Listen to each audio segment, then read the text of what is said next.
puntahan na natin yung dapat pag-usapan kasi viral talaga yung pagkanta ng kaibigan nating si Aljur. In-expect nyo yun? Hindi po namin in-expect na ganun po siyang tatanggapin ng mga tao na parang ang saya-saya nila sa video ni Aljur.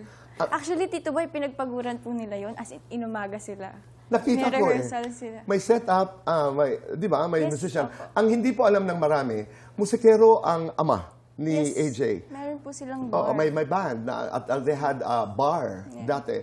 At kumakanta talaga si Aljur. Kahit nung nag-starstruck dito sa GMA7, kung hindi ko malilimutan, he really sings. Yes po. Oo.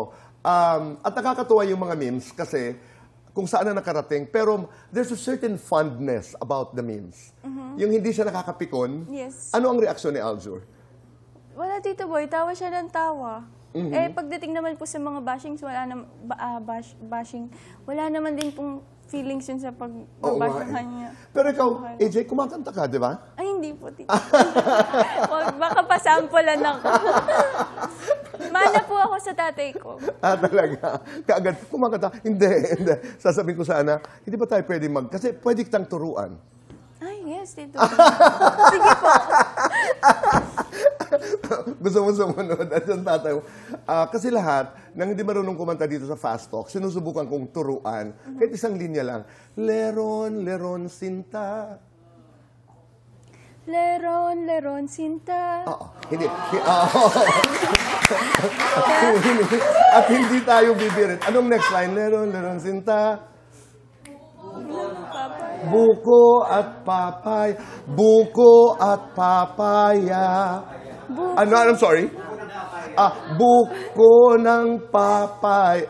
Nawala naman ako. Leron, leron, sinta. Buko ng papaya. Buko ng papaya. Gusto mo bumirit na tayo ngayon? Pwede, Tito Boy. Ano yung pangatlo?